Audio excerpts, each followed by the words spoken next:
এই নাও সম্পত্তির কাগজ, আর এই যে আমার গাড়ির চাবি, সবকিছু তুমি নিয়ে নাও। আর এই কোলের বাচ্চাটা আছে না, এটাকেও তুমি রেখে দাও, আমার কিচ্ছু লাগবে না। ভাবি, কি উল্টাপাল্টা বলছো তুমি? আর আমি তোমাদের সম্পত্তি বাড়ি গাড়ি কেন নিতে যাব? কেন তুমি বুঝতে পারছো না কেন তোমাকে আমি এইসব কথা বলছি? আচ্ছা, তোমার প্রতিদিন আমার বাসাতে কেন আসা লাগবে? আমার বাসাতে তোমার প্রতিদিন কি?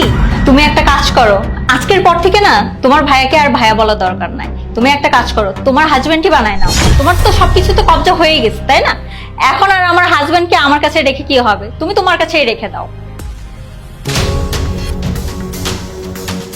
চুপ, একদম চুপ। এই কি বলছে এগুলা? কি বলছে উল্টাপাল্টা কথা? শিমুর আমাকে কেন হাজবেন্ড বলবে? ও আমার আপন ছোট বোন। তুমি কি পাগল হয়ে গেছো? তো কি করবো আমি? ও কেন আমার বাসায় প্রতিদিন আসে? প্রতিটা মেয়েরই না বিয়ের পরে শ্বশুর বাড়ি থাকার কথা, কিন্তু ও এখানে কি করে? তুমি ভুল বুঝতেছো। আমি তোমাকে বুঝেই বলতেছি, শোনো। ওর শ্বশুরবাড়ি আমাদের পাশে পাশে কিনা বলো। ও প্রতিদিন আসে ওর ভাই ছেলেকে দেখতে, কারণ আমার ছেলেকে অনেক বেশি ভালোবাসে, ওখানে খেলাধুলা করতে আসে, এই জন্য আসে। তোমার বোন এই বাসাতে কেন আসে জানো? তোমার সব সম্পত্তি যেন হাতিয়ে নিতে পারে, এই জন্য তোমার বোন এখানে আসে। তোমার বোন তো একটা অপয়া, বিয়ের পরে তার জামাই রেখাইছে, ডেলিভারির সময় তার বাচ্চা রেখাইছে, এখন আসছে আমার বাচ্চা রেখাইছে।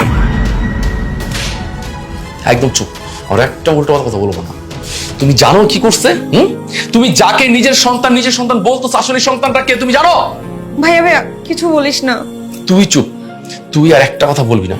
আজকে আমাকে সত্যিটা বলতে দে, কারণ আজকে যদি আমি সত্যিটা না বলি তাহলে কখনো জানতে পারবো না, সারা জীবন তোকে দোষারোপ করে যাবে। তুমি যখন বাচ্চার জন্য কান্না করতেছিলে তখন ও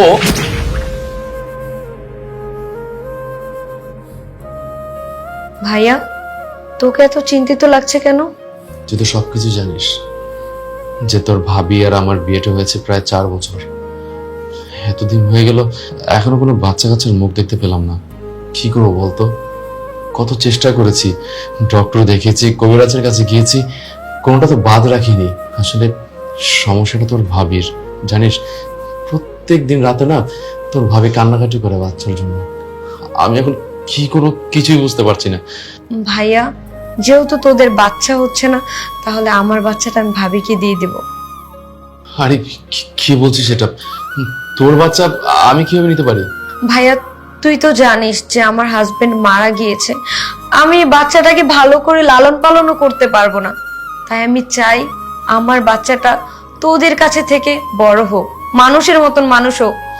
আমি না হয় মাঝে মধ্যে এসে আমার বাচ্চাটাকে দেখে যাব।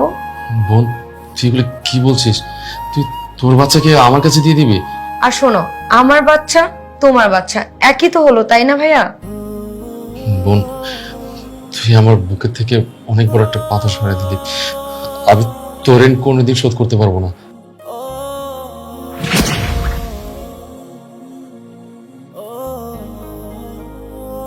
এখন বুঝতে পারছো? হ্যাঁ, এখন বুঝতে পারছো যে বাচ্চাটা কার? আসলে এই জন্যই প্রত্যেক দিন আমার বোন এই বাসায় আসে ওর বাচ্চাটাকে দেখার জন্য, যাতে এক নজর ওর বাচ্চাটাকে দেখতে পারে আর একটু আদর যত্ন করতে পারে। আসলে মা তোর সন্তান কাছে থাকতে পারে না। সামান্য তুমি দেখো, তুমি কিছুদিন হয়েছে ওকে লালন পালন করো, তোমার কাছে মানুষ করতেছো, এতে তোমার এত খারাপ লাগে ওর কোলে গেলে। তুমি একটাবার চিন্তা করো তো, যে ও 10 মাস 10 দিন গর্ভে রেখে সন্তানটা জন্ম দিচ্ছে পৃথিবীতে, তারপরে কি বলছে? সবাইকে বলছে ওর সন্তানটা মৃত হয়েছে। সেই সন্তানটাকে আমি তোমার কাছে এনে দিচ্ছি, তাহলে ওর কতটা খারাপ লাগতেছে, ওর কতটা কষ্ট লাগতেছে একবার বুঝতে পারো? যদি বুঝতে তাহলে আজকে এই কথাগুলো বলতে পারতে না। শিমলা, আমাকে ক্ষমা করে দাও, আমি সবকিছু না জেনে শুনে তোমাকে অনেকগুলো কথা বলে ফেলছি। ভাবি, তুমি কেন মাপ চাচ্ছ? আমার সন্তান তো তোমার সন্তান।